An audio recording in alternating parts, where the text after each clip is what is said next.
Welcome to Dish Your Nutrition Podcast, where we dish on trending nutrition topics, all the while making it easy and fun to understand. I'm your host, Sarah Williams. I'm your co-host, Emma Boland.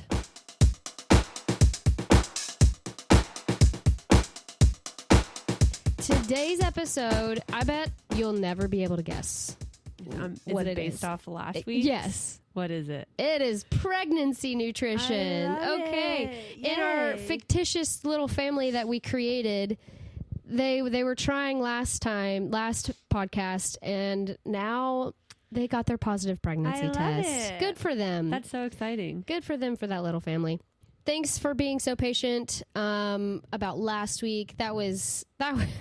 Shoo, having a sick toddler is just never fun. God But bless. God bless. And thank you all for being patient with us as I figure my life out, to Poor be girl. completely honest. Aw. I know. December's going to be busy, too. December's going to be busy. So you know Honestly, what? the Just next be 6 thankful months, when yeah. I put something. No, I'm just You're kidding. welcome. I will do my best to be consistent, but if not, Life happens. life happens. All right. Today's episode is especially important as we dive into nutrition and pregnancy. Nutrition during pregnancy isn't just about eating for two or that whole narrative. It's about providing those essential nutrients for mom and baby to support that growth, development, and both of their overall health. Pregnancy is that time when the body requires a lot of extra support to grow and nurture a new life. It's not about you. Your host is now in your guest room, right? So That's you've got to focus on that crazy. guest. A nutrient-rich diet helps ensure that proper fetal development and helps the mother maintain energy levels and overall health. And fun fact, good nutrition can even reduce the risk of complications like gestational diabetes or preeclampsia. However, I do want to say sometimes those things are just out of your control. Most of the time you can't help it, or if it happens, you can't help it. However, good nutrition can help reduce that risk. And while every pregnancy is different, there are some key nutritional recommendations that apply across the board. And again, huge caveat, please know that these recommendations are for the public who are generally healthy and are pregnant. Please, please, please follow your OBGYN's or dietitian's recommendations accordingly. If you do have very specific situations or circumstances, please. So much like when you are trying for that baby, there are key nutrients that are going to be imperative for pregnancy. So certain nutrients become even more essential during pregnancy for both mom and baby. So we're going to go over the most critical ones and surprise the ones that are pretty critical during pre-baby. They're going to fall into the pregnancy as well, but I won't bore you with the same facts. You can just go listen to the other episode. All right, first one, we did talk about it, folate and folic acid or vitamin B9.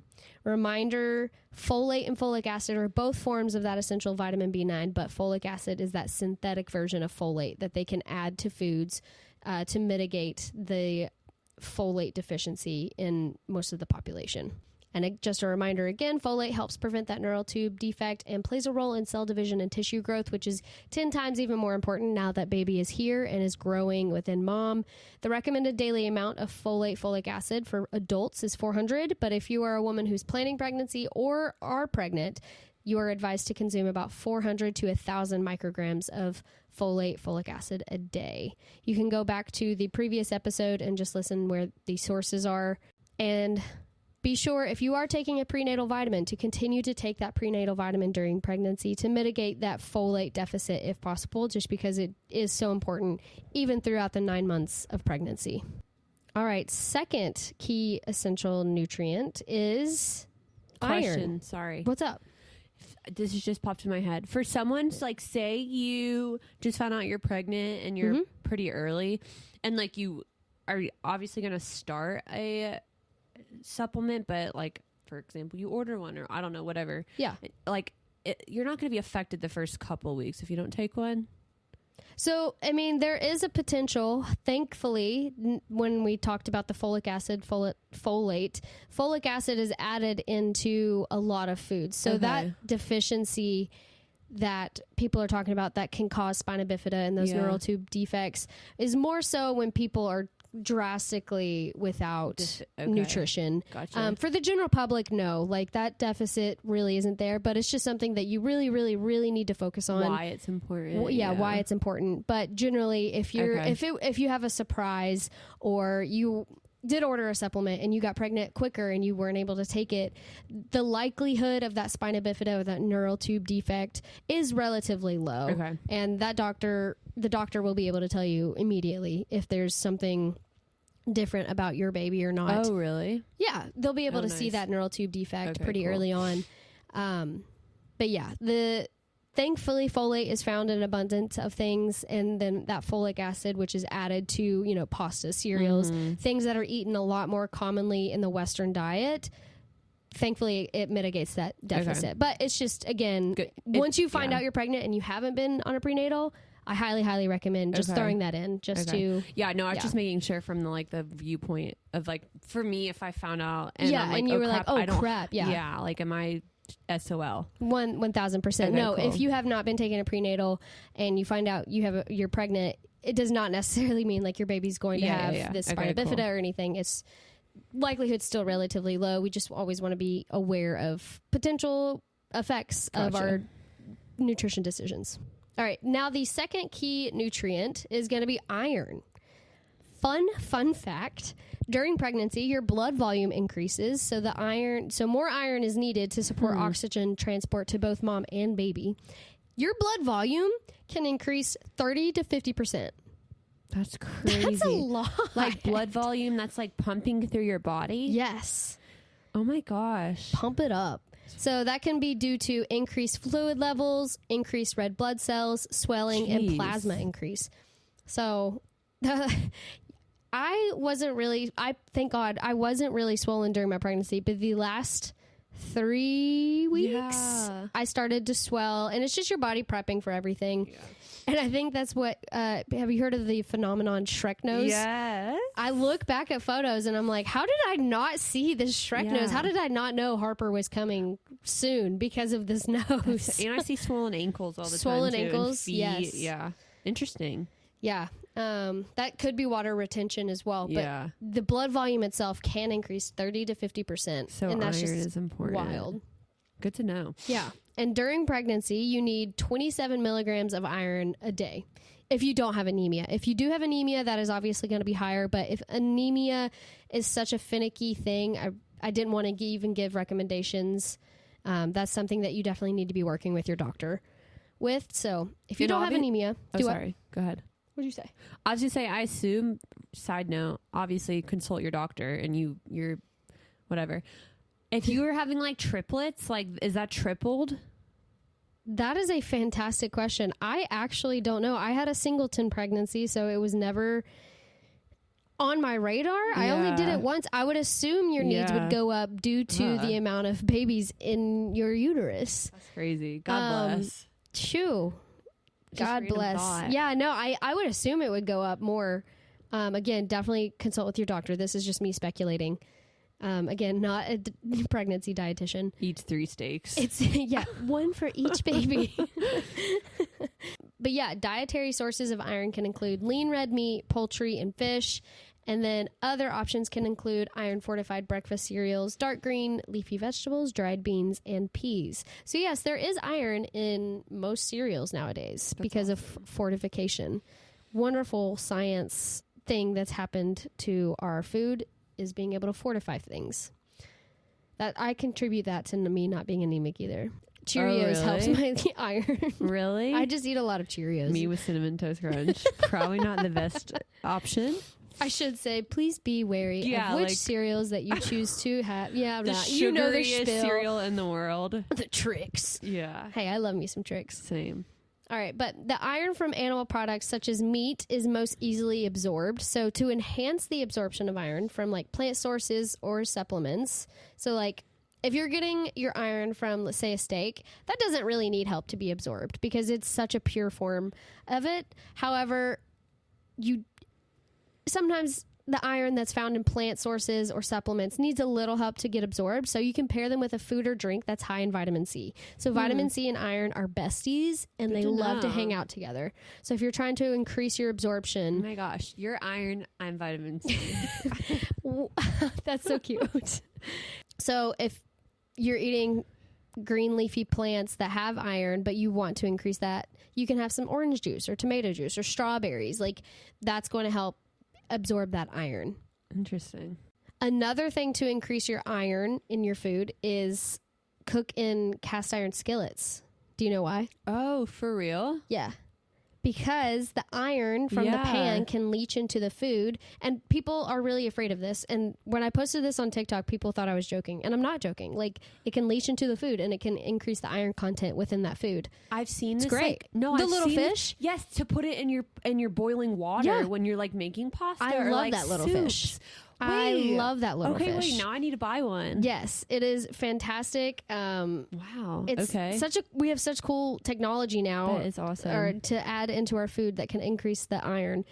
However, if you take iron supplements with orange juice, avoid the calcium fortified variety. So some orange juices are gonna like have calcium put into them. Calcium is an essential nutrient during pregnancy, but calcium can decrease iron absorption. So it's kind of like an oxymoron because you need both, but calcium doesn't like iron. So they like try to, eliminate. they're just like, ew, iron's here. Get out. Get out. You're never going to guess what the next key nutrient is. Calcium. All right. So it is essential for the development of the baby's bones and teeth, and pregnant women need more calcium than usual. So the World Health Organization recommends that pregnant women consume about 1,200 milligrams of calcium per day. So really honing in on dairy products are going to help, things that are just high in calcium. Have you heard of the myth or whatever that calcium can get sucked from your teeth to help make the baby's teeth? Can get what? Have you not heard of that? Can get sucked? Yeah, if you're not eating the myth, this is a myth. The myth is if you're not getting enough calcium in your diet and you're pregnant, that the baby's going to suck out or take the calcium from your teeth. That sounds so extraterrestrial. Wait, really? People say that? People say that. And Can you imagine? It was something I was absolutely terrified during pregnancy. Can you imagine being our parents' age and your doctor's like, well, your teeth might start to they might fall become out. brittle because your baby's like, what? Yeah. Don't worry, because it's a complete myth and it's not true. Gosh. It's not, the baby's not going to take the calcium from your teeth. But if your body doesn't get enough from your diet, it actually can take from your bones. Ugh. Yeah. That's like so creepy. I don't want to think about that. Wait, actually, like your bones? This is because your body needs calcium for vital functions like regulating hormone balance and heart rhythms. And if you're not feeding it enough calcium, it's going to do what it has to do to make sure that baby can form bones, how form lactose teeth. I am. I will be drinking milk. Actually, your lactose intolerance can go down during pregnancy. Oh, God bless. Yeah. I had so much whole milk during my Really? pregnancy. And if I had it now, I would drink it and then run to the bathroom. But yeah, during pregnancy, it can actually lower your lactose intolerance. So it's really cool because you is can enjoy a interesting. lot of cheese and stuff without repercussions. Go get a block of cheddar cheese. That's like my new snack. Don't worry, that's just Emma and her cheese cube. You just have it next to your nightstand. A mini I fridge need a of nibble. cheeses. I love that. So the calcium your baby needs from your diet, but the enamel on your teeth is too hard for the minerals to break down and travel through your bloodstream. So they do not take from your teeth. The myth of like why pregnant women, they have your teeth take such a hit during pregnancy or after pregnancy. It's not because your baby's sucking out your calcium. It's because it's more susceptible to bacterial buildup. Wait, your teeth take a hit? It can That's if you're news not. I to mean, like me. if you're not taking care of yourself, like continue your Me regimen. who hasn't gone to the dentist in God knows how long. My husband would be very disappointed, and he'd give you a disappointed dad look. I haven't gone to the dentist either, and I get it all the time. I hate the dentist. I hate the the dentist. scraping. So you are more susceptible during pregnancy to bacterial buildup due to hormonal changes that can affect how the gum tissue reacts to plaque. Oh, I saw that. Yeah. I saw that as a symptom, like your gums start to bleed. Yeah. Yeah. Because it's like that hormonal change. Are your gums bleeding, Emma? Well, I saw it on TikTok. Oh. Yeah, so watch out for that when you get your positive pregnancy test. Your gums are just going to start pouring. No, I'm just kidding. That would suck. You're just like talking God and your mouth fills bless. with blood. Wait, so where can I get calcium? That's a fantastic question. Calcium Because is found. I don't want my bones to be hurting. Please help me. Calcium is found in many foods, including dairy products like milk, cheese, and yogurt. But it's also found in green leafy vegetables like kale, collard greens, and broccoli. Ooh. Also in tofu. Have you ever had tofu? No, I hate tofu. Really? I have a sensory issue, Oh, that's fair. like for so many things. I get that. But it's also found in fortified foods like rice milk, almond milk, soy milk, orange juice, oatmeal. Almond milk? If it's Oh. fortified with calcium. So just check that label. Silk It'll say Breeze? it. Maybe. And cereal. Again, with the cereal. We love fortification in this household because it's able to deliver these key nutrients. If you're not able to, like, don't get me wrong, when I was pregnant, if you would have put a bowl of kale in front of me, I would have punched you in your face. Really? Yeah, I like- love kale. well, and first white bean trimester, I guess I soup. should say. Hey, that's so good. girl. But you hate beans. Sarah hates beans. I don't like beans. So I love bad. I love the nutrition that comes from I beans. love frijoles. I can't. It's beans in Spanish. It's like a texture thing in my mouth. Really? Yeah, like it's gritty. I can't do it So you have sensory issues over beans. over beans. Yeah, I which is love bad for me beans. because it's Love so great. beans. You also love peas. I do love peas. How do you know that? Do you not remember that one time I came over to record and you just had a big bowl of peas? And I was like, Emma, is this for your dog? And you were like, no. It's so good with some butter, salt, and pepper. Highly recommend. What do peas have in them? Calcium? Disgust and dishonor on your family is what they have in them. All right. Some dietitian you are. No, peas are totally fine. Fiber, maybe? I don't know. Yeah, they have some fiber in there. I actually don't know the key nutrients that are within peas because I try not to think about peas. And then also calcium is found with fish with bones, like sardines. So, But I thought you're not like our you can have sardines. Oh, you can? Yes, make sure they're cooked. Don't So, eat them like, raw. Out of a can? Yeah, Ugh, I wouldn't so do gross. it, but Could not they be do have me. calcium in them. So, but your body needs vitamin D to process calcium, so you should be focusing on vitamin D just as importantly as calcium. So you should eat foods rich in vitamin D like salmon, tuna, eggs, and mushrooms, and you can also obviously get vitamin D from sunlight. Not getting enough calcium during pregnancy can lead to adverse effects for both mom and baby, include delayed fetal growth, low birth weight, and poor fetal mineralization. Not to like be scary or fearmonger, but like if you have like a chronic calcium deficiency, that is things that could happen. Interesting. The next key essential nutrient is omega-3 fatty acids. While you're trying for the baby, it was DHA and EPA, but during pregnancy, we really, really love DHA. And you can go back and listen to the previous podcast episode. I kind of dive in the difference between two of those. But just as a reminder, DHA, which is a type of omega-3, supports brain and eye development in the baby. And fatty fish like salmon and sardines are rich sources, and plant sources like flax seeds and walnuts. And there are DHA supplements as well, but always, talk to your doctor before introducing any supplements into your diet, especially during pregnancy. Definitely during pregnancy. And the next one is choline. Have you ever heard of choline? Choline. Sounds so familiar. I know I've heard you say that word before. Choline. What is it? Not Jolene. Choline is a central nutrient that plays a vital role in fetal brain development and other physiological processes during pregnancy. It is important for brain development, neural tube defects, and cognitive development. So choline is a component of molecules that develop the fetal nervous system, including the brain. So very important. Yes. And it can also help prevent that neural tube defect.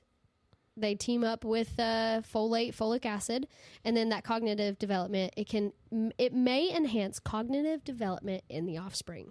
So if you want your smart baby, get you some choline. Where can you find it? You can get choline from your diet by eating chicken, eggs. Eggs are very high in choline. good to know. Chicken, beef, eggs, milk, soy products, and peanuts.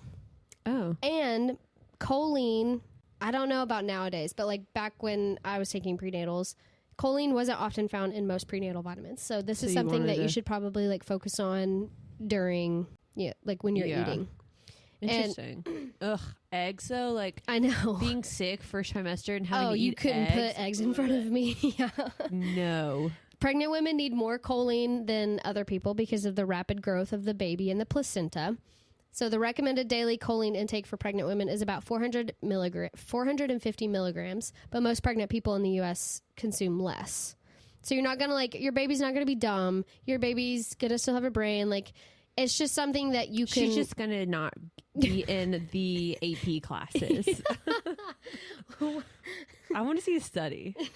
That's why I wasn't an AP. Yeah, my mom didn't have choline. No, it's just something you want to focus on. Remember, chicken, beef, eggs, milk, soy products, and peanuts. The next key essential nutrient, which is kind of like an overarching umbrella term, protein. Like the macronutrient protein. Yeah.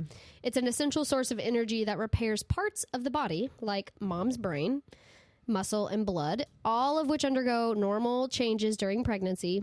And getting the right amount of protein in your diet also gives your little one the fuel it needs to grow. But without thinking about mom right now, protein is essential for the baby's tissue and muscle development. This is like the world's hardest gym routine ever. So like, I put this in my notes. Like, you know, like when you're in the gym and you're like hitting PRs and you're like, oh, I need to build muscle. Like, this is the world's hardest gym routine. Because pregnancy? Yeah. Is it really? Well, it's because like you're building an entire baby. No, so yeah, like honestly. I think that's why I put. Fillet I was every also night. a little bit tired when I wrote this, so I don't know. World's hardest gym routine may have been funnier at 10 p.m. than right now. She was in a silly, goofy mood. I was in a silly, goofy mood. But the building blocks of protein, called amino acids, we've kind of touched on that. They play countless roles in the body, from maintaining the structure of our muscles, skin, and bones to producing critical hormones for growth. So they go every which way when you consume the macronutrient protein. But the amount of protein you should eat during pregnancy depends on different factors, such as how far along you are, your physical activity, your weight. But in general, again, talk to your OBGYN for a more specified recommendation. But in general, aiming for about 71 grams to 100 grams per day is a good goal. Yeah. It's going to cover a lot of your bases if you shoot for 70 to 100. So for protein, can protein powder be supplemented into that, or is that sufficient? Yeah, so protein powders and other supplements, they contain like a huge amount of protein in like a very concentrated form. And there is research that shows that excessive protein intake during pregnancy can be pretty detrimental. So What? Like you don't want to have too much protein because it can be a burden for Your baby's going to come out 20 pounds. No, your baby's going to come No, I'm out like kidding. bulked. No, I'm just kidding. 6 pack. No, so it can actually be pretty hard on your kidneys. But like that's if you're Oh. eating a huge amount of protein. But if you're eating your normal 71 to 100 grams and then you're throwing protein powder on top of that, you could get too much protein. Oh, interesting. So like don't eat a steak and then go get the 48-ounce protein by Core Power? Yeah, so like probably it's finding out that happy medium, definitely. And remember, supplements are not regulated by the FDA, so it's difficult to know Interesting. what's inside that protein powder. And even though the ingredients are listed on the label, it could not be 100% safe during pregnancy. So it's finicky because, of course, there's not a lot of testing on pregnant women because it's unethical.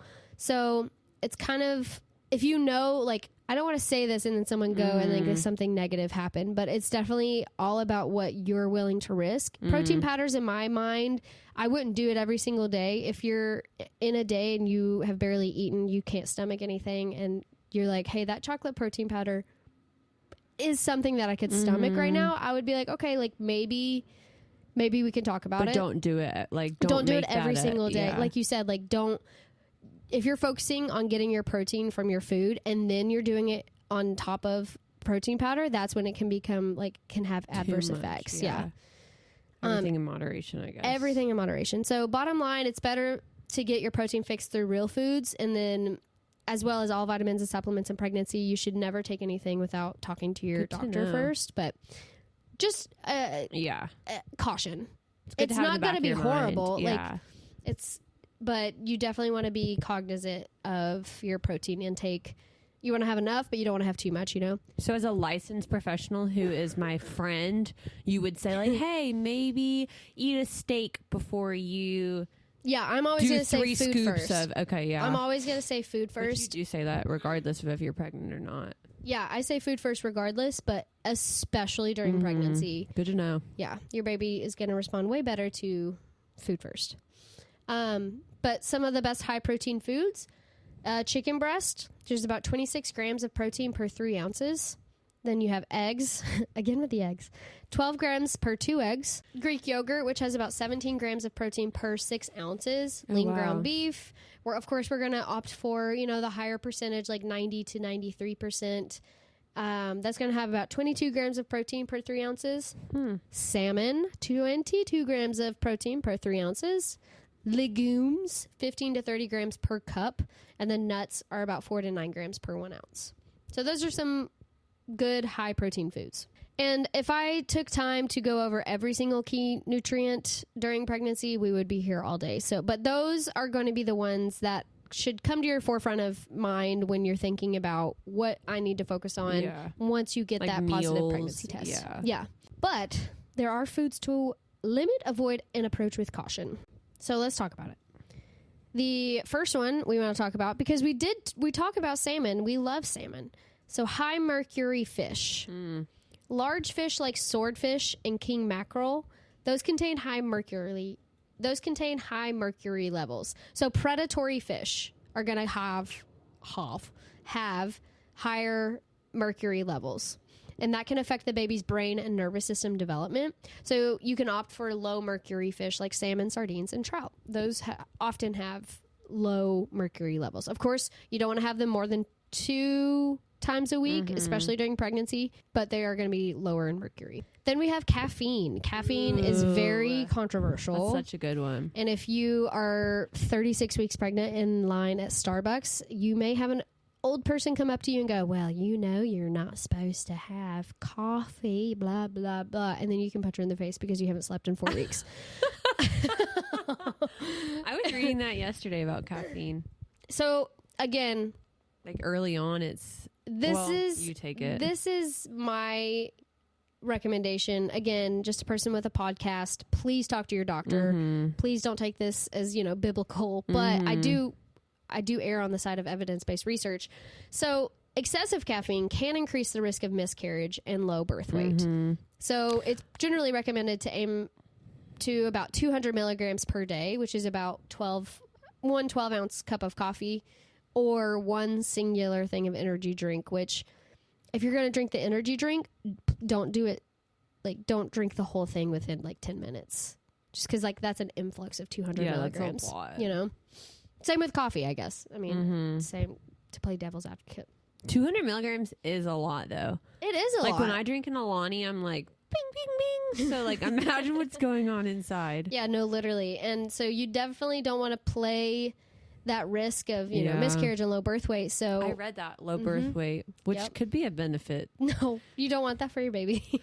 You want it to be able to. No, I know. I'm kidding. I know you're being silly, but it's definitely, caffeine is, your doctor's going to have a different opinion than someone next to you. So definitely adhere to whoever you're seeing. The general recommendation is about 200 milligrams per day during pregnancy. But you can have alcohol, so that's good. Nope. So alcohol. Just kidding. So alcohol, it was actually the last one, but we're just going to go straight to that one. No, it's fine. So alcohol is harmful to a developing baby at any stage of pregnancy, including a person even before they know they're pregnant. Is your baby going to have detrimental effects if you drink a little bit and then take your pregnancy test the next morning and you're like, oh crap, I had no idea. Your pregnancy test. If you drink, no, I'm kidding. Anyways. No, most likely not. That's when you okay, I realize there is a child inside of me. I need to obviously completely stop alcohol.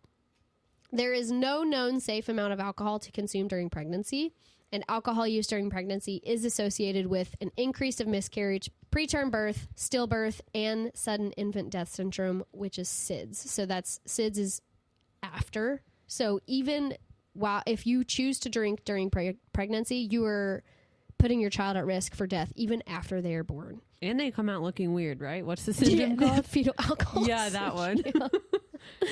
Yes. I know this is another controversial topic, which I don't know how it's controversial. How is that controversial, dude? Because like, alcohol is a poison. That's like a known fact. It's a known carcinogen. But there are people that like wild. to argue, like, well, I can have a glass of red wine. No, I you know, I know it's not someone who like, did oh, I'm that. going to go out and party and, like, you know, have 12 beers. But, like, there are people that are like, well, I'm just going to have a glass of wine.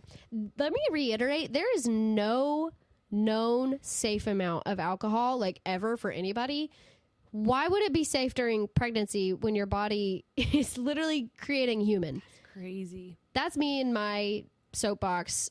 I do not agree with most people. Most doctors. Most people, most doctors.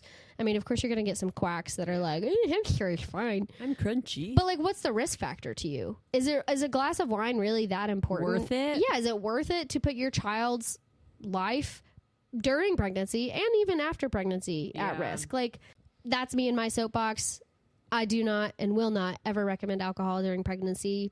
Even just a simple glass of wine just to unwind. No, I do not recommend it. Yeah. Sorry. And then we have unpasteurized dairy and certain deli meats. So that unpasteurized dairy is going to be like raw milk. You know how I feel about raw milk just on the daily. Please, for the love of that's everything, please do not drink raw milk while you're pregnant. And then obviously certain deli meats. RIP Jersey Mike's. Yep. That's so You can have it sad. heated up. You can have it Ew, heated who up. the heck eats I warm know. ham? Like, what? Yeah, so those can carry bacteria like listeria. Is that why? Yes. So they can carry bacteria like listeria, which can lead to complications, including stillbirth. Can you let it warm up, then put it back in the fridge, and then until it gets cold again? No. No. Sorry. So you're going to want to stick to pasteurized products and fully cooked meats. And then And sushi, right? raw and sorry. undercooked sushi. Oh my gosh. Yep. Sorry, jumping ahead here. No, you're good. Pregnancy weakens the immune system. So that's why people, again, it's controversial. People So are like, I'm going rude. to have my deli sandwich anyway. I've and I'm seen like, that. what's the risk to you? What is it to your baby? But again, your immune system is weakened during pregnancy because it's working on something else. It can't focus on fully protecting you, to put it in simple terms. So it makes it harder to fight off that foodborne illness caused by parasites or bacteria in that raw and undercooked food. So specifically talking to raw or undercooked sushi.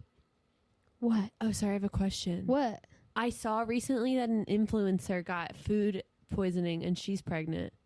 Yeah, so like it's not great. What does that mean? It means what it means. I mean, even I'm when not you're indicating. pregnant. Yeah, I'm not saying she technically The ate symptoms sushi. are not I'm going to be saying, great. like, No, yeah. you're not. Are you? I think putting- I know who you're talking Yeah. about. I don't think she actually. I think she got it from like something that you can eat during pregnancy. So you can still get foodborne illness even when you're adhering to all these recommendations. So Is what it it doesn't dangerous? mean, yeah. So like it's not great if you are, but it's your body still does know what to do. Your symptoms are probably going to be a lot stronger than if you were Heightened, yeah. not pregnant. And then of course you're going to want to contact your doctor to keep an eye on that baby, of course, because you just don't know what the effects are from whatever bacteria that you got. Can you get an IV while you're pregnant? Yeah. Okay. So people who have HG, people who have like morning sickness all throughout their pregnancy can't keep anything down. A lot of them often get IVs for fluids because they can't keep anything down in Yeah. their stomach. oh, good So to know. so if it gets, you're dehydrated and it's a concern, the doctors can give you an IV of fluids. Sorry. Side note. No, you're good. But you can have cooked sushi with fish that have been cooked to a minimum of 145 degrees. So that does not mean like I So, can't like, even step warm foot into sushi rolls, Yeah, as long Ugh. as the thing within the sushi roll is cooked. like tempura. Yeah, tempura, like shrimp. You can even have veggie rolls. Like if you want like the roll. Boring. I know it's not good, but if you're someone who's like, I just enjoy having a sushi roll regardless of what's in it, you can have cooked sushi, and I feel like restaurants are really good about offering it now. If anything, I feel like the raw rolls are going more away than not. So next is managing morning sickness and other pregnancy symptoms. Of course, pregnancy is going to have like an array of symptoms and it's going to be so personal, but I'm going to talk about just 3 common symptoms that people struggle with. So here's a few tips. So for nausea, which is very common, as soon as I got a positive pregnancy test, I feel like I was battling nausea the first trimester with Harper. So a lot of that can be due to like blood sugar dips, and the way you can help with that is small, frequent meals, which again feels like an oxymoron because you often don't have an appetite, but you have to eat even more frequently. Yeah. So it's like, oh, this sucks. I hear that. But even things like bland foods that are easy to digest, like crackers, applesauce, and bananas, just having them on a rotation can help prevent that blood sugar dip or the nausea to starting. People swear by ginger tea or ginger chews because ginger can help with nausea. I couldn't handle the taste of ginger. That would, yeah, I could not handle it. Do that. How I got some sort of nutrition in me during that first trimester when I was struggling with nausea, I did a lot of smoothies.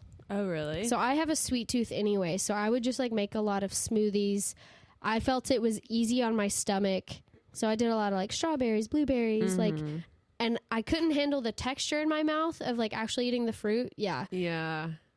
And if you're already battling nausea, but sipping on like a smoothie helps. But yeah, so that was my biggest tip when like people ask me, I recommend smoothies because I was like, yeah, I'm getting some sort of nutrition and I can sip it and do it as slowly as I need rather than like, chomping at an actual fruit. That makes sense. Yeah. And then heartburn. Heartburn is common in pregnancy, which people think like you can get heartburn. I got really bad heartburn at the end of my pregnancy, but that's because Harper was like sitting on top of basically my esophagus. She was so high. Yeah, no. And like, it's just, it's very common at the end, but you can also have it at the beginning of pregnancy too. And that's due to hormonal changes. So awful. Yeah. God bless people who battle heartburn the entire pregnancy. It's like acid reflux. Yes. Same thing. Yeah, synonymous.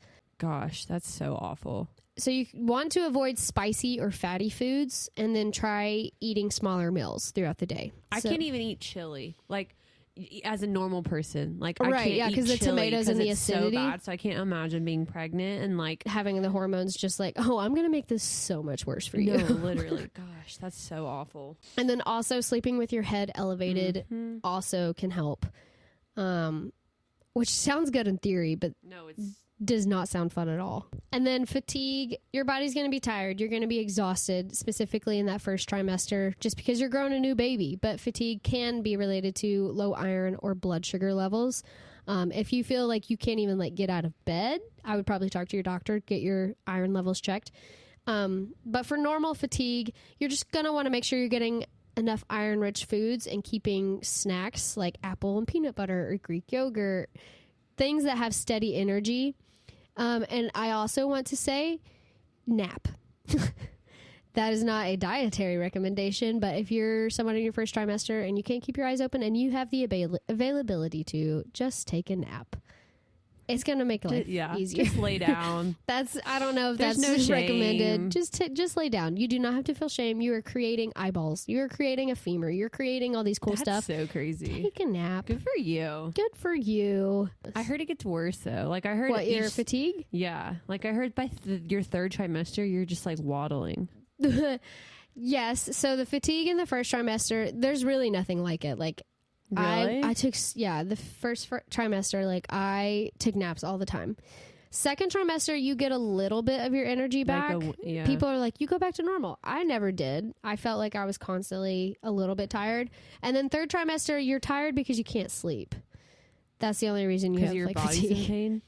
Well, yeah, because it's like you can't sleep on your back. It's only recommended to sleep on left side or your right side. Don't quote me on this. I am not an OBGYN. You can only sleep on one specific side because like there's a huge blood pathway. Are you kidding? You can only sleep on one side? Yeah, it's recommended to. So it's like not comfortable. And then when you're sleeping on that one side, your hip hurts because like there's a full-term baby sitting on top of you. Yeah, so like... Third trimester is not for the faint of heart. I love that. But it does come to an end. It's only for a few weeks. And then you have a newborn baby who screams every hour. Though, there is nothing... I stand by this. Some people disagree with me, but I've had a lot of people agree with me. There is nothing like third trimester tired. Was I exhausted when I had a newborn? 1000%. But when it was my husband's turn, or if my mom was in and she had her, to chill. I like, once you close your eyes, you're asleep, and you can sleep because like you don't have another thing. No, I get that. You're not like, there's not like 10 pounds attached to you. Yeah, there's not 10 pounds attached to your belly, and like you may be falling asleep, but your baby may think it's time to party, and they just are kicking away, and you can't sleep during that. So like, you don't have that. So during newborn, yes, you're going to be exhausted. The baby's going to need you a lot, most cases, but once you sleep so hard. And that was like the best sleep. Ugh, it was so infrequent and fragmented, but it was really good sleep. So I say that there's light at the end of the tunnel. There's light at the end of the tunnel. You will sleep again. Regardless if you have a newborn, regardless if you're in third trimester, you will sleep again. Then they your may be toddler 7 goes through regression. My child just doesn't like to. She just likes to party in the middle of the night. She's a night owl. Yeah, it's fine. But your body gets used to it regardless. But you will sleep again. There will be a night where you get a full night's sleep, and you will be so delirious. You'll be hearing colors. You're so rested. All right. Second. This is not the second point. One of the last points. Hydration for pregnancy. So staying hydrated is essential during pregnancy.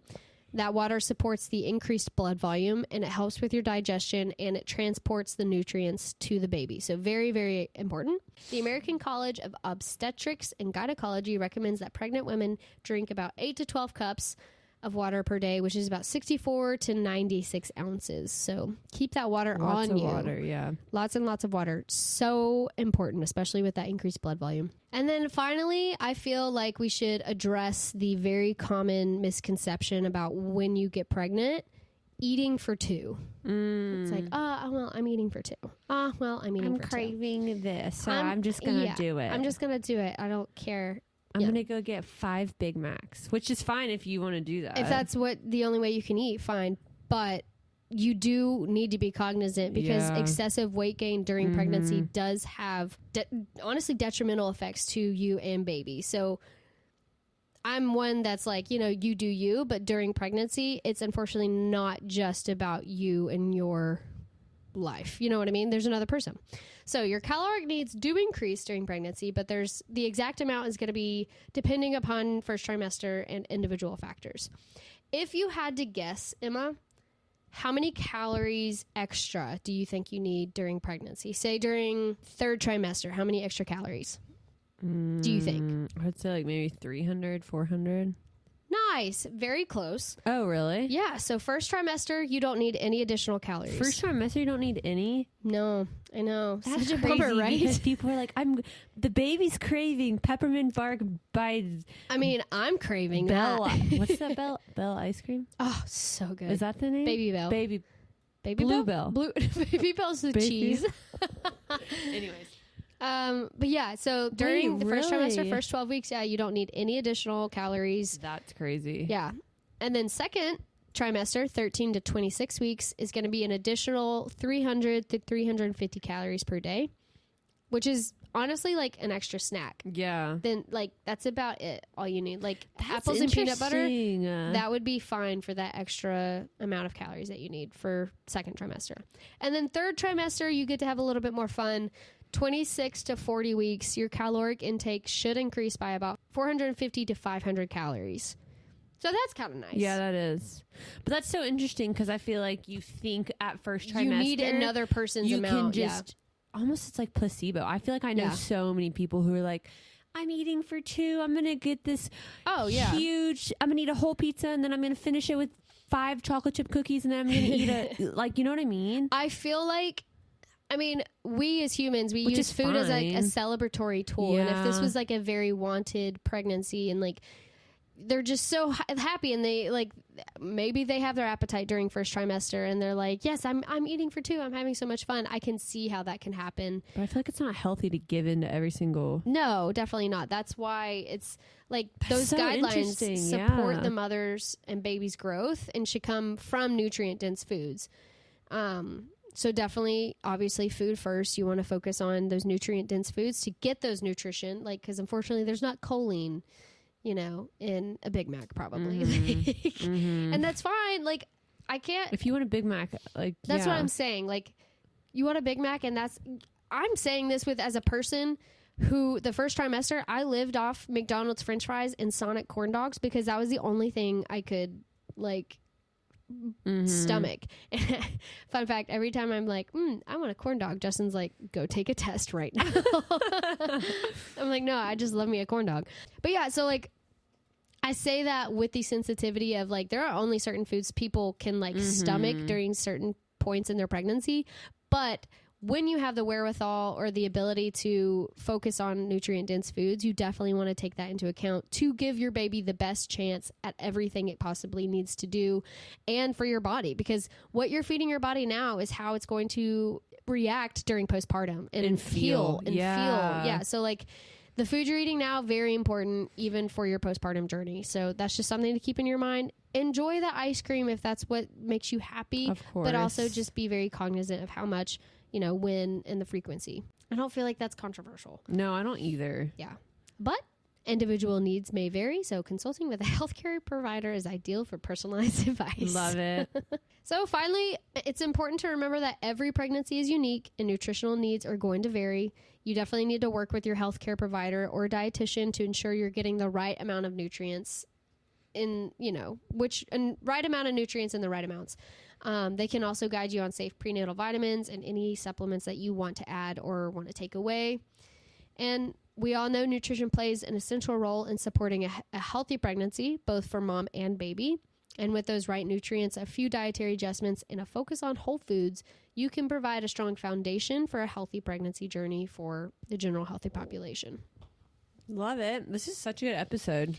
Thanks. I've actually really enjoyed Me too. This little series, I guess. Every listen is a token in the Sarah should get pregnant bucket. No.